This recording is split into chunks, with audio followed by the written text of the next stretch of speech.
ការពិនិត្យសុខភាពជាប្រចាំជាមួយវិជ្ជបណ្ឌិតគឺជារឿងដែលចាំបាច់និងមានគុណសម្បត្តិជាច្រើនសម្រាប់សុខភាពជំរាបសួរសូមស្វាគមន៍មកកាន់កម្មវិធីវីដេអូសុខភាពរបស់ Clinic Ekip ថ្ងៃនេះយើងខ្ញុំសូមលើកឡើងនៅប្រធានបទស្ដីពីសារៈសំខាន់នៃការតាមដាននិងពិនិត្យសុខភាពជាប្រចាំដោយដែលបងប្អូនបានដឹងមកហើយថា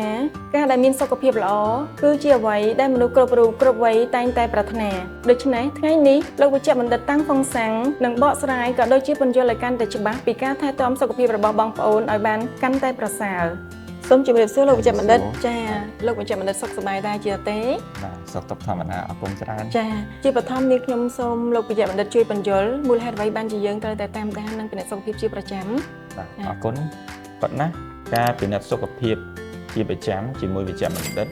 គឺជារឿងដែលចាំបាច់និងមានគុណសម្បត្តិជាច្រើនសម្រាប់សុខភាពនិងរាងកាយរបស់យើងគ្រប់គ្នា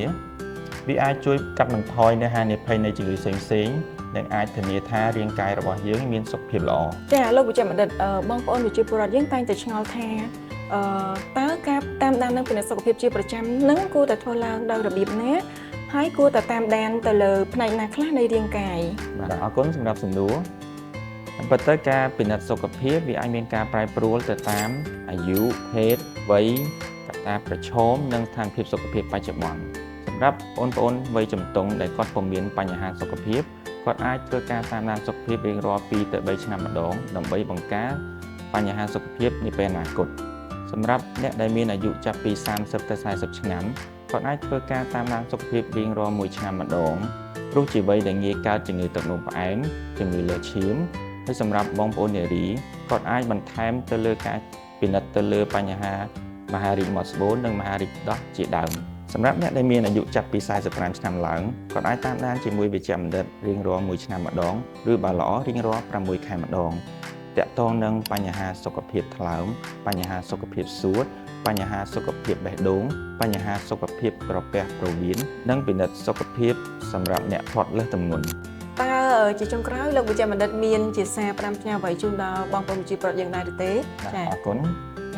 ការត្រួតពិនិត្យសុខភាពជាប្រចាំអាចធ្វើឲ្យយើងរកឃើញនៅបញ្ហាសុខភាពមួយចំនួនដែលពេលខ្លះបញ្ហានេះអាចធ្វើការគំរាមកំហែងដល់អាយុជីវិតរបស់យើងព្រោះបញ្ហាសុខភាពមួយចំនួនឬក៏ជំងឺមួយចំនួនដែលធ្ងន់ធ្ងរវាពុំមានបង្ហាញជាលក្ខណៈរោគសញ្ញាឬឲ្យយើងដឹងថាយើងមានជំងឺនោះទេដូច្នេះការត្រួតពិនិត្យសុខភាពជាប្រចាំអាចឲ្យយើងរកឃើញបញ្ហាទាំងអស់នេះនិងធ្វើឲ្យយើងធ្វើការព្យាបាលបានទាន់ពេលវេលានិងជៀសវាងការអូសបន្លាយជំងឺនេះទៅធ្ងន់ធ្ងរដែលមិនអាចព្យាបាលបានចាសូមអរគុណលោកវិជ្ជបណ្ឌិតចាអរគុណចំពោះការពន្យល់បកស្រាយយ៉ាងក្បោះក្បាយពីអេគីបវីដេអូសុខភាពសូមអរគុណសូមជម្រាបលា